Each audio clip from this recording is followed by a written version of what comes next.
Des milliards d'années d'évolution, et c'est à l'IUT de La Roche-sur-Yon que cette espèce a choisi de s'implanter. Voici l'Estudianthus infocomus. Ce bipède méconnu appartient à la classe des mammalia, de l'ordre des primates. Deux sous-espèces cohabitent, le Hemellus et le Ceocus. Il se caractérise par ses pouces opposables et son sens incertain de l'orientation professionnelle. Son habitat privilégié est le bâtiment A, où il passe en moyenne 83% de sa journée. Sa domestication l'a rendu dépendant au sucre, notamment parce qu'il a fallu installer des systèmes d'alimentation automatique, appelés distributeurs. Domestiqué par plusieurs maîtres, l'Estudianthus infocomus est équipé d'une puce électronique permettant de surveiller sa captivité. Il doit assister en moyenne 6 heures par jour à des séances d'écoute forcée. Face au maître, souvent autoritaire et sarcastique, il subit également une forme de maltraitance cynique. Les devoirs. Sans cette hiérarchie, l'Estudianthus infocomus retombera vite dans son instinct primaire, l'oisiveté. En cas d'infection, l'Estudianthus infocomus peut consulter les vétérinaires.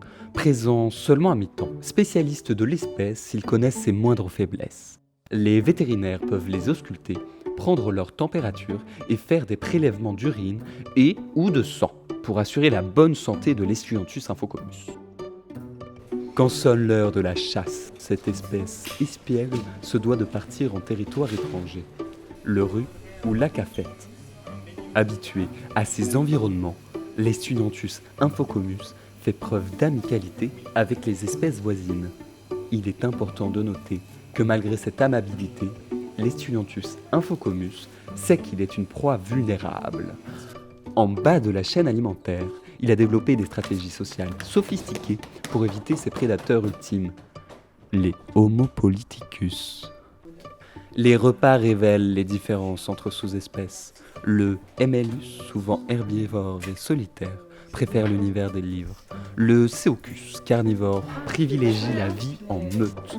La compétition entre mâles y est particulièrement marquée, chacun cherchant à devenir dominant par une démonstration de force. Une fois nourri, l'Estudianthus infocomus recherche un terrier pour sa sieste. La BU, équipée de mousse confortable, devient son refuge privilégié. Privé d'espace et d'air libre, l'Estudianthus infocomus développe des comportements répétitifs. Son toc le plus répandu, l'ingestion compulsive de sucre. Tic-tac.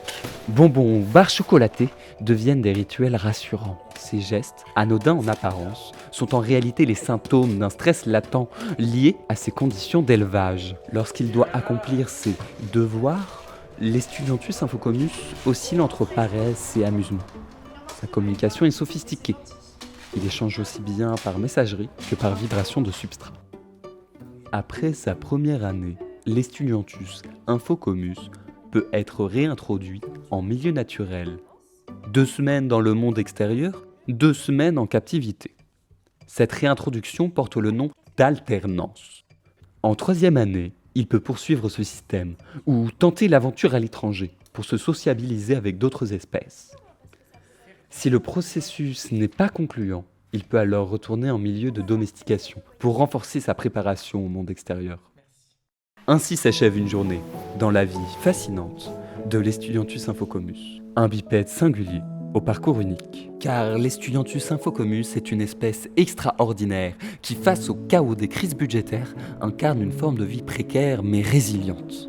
L'Estudianthus infocomus, à la fois fragile et courageux, nous rappelle que même dans les écosystèmes les plus modernes, la lutte pour l'adaptation et la survie reste un spectacle aussi captivant qu'imprévisible.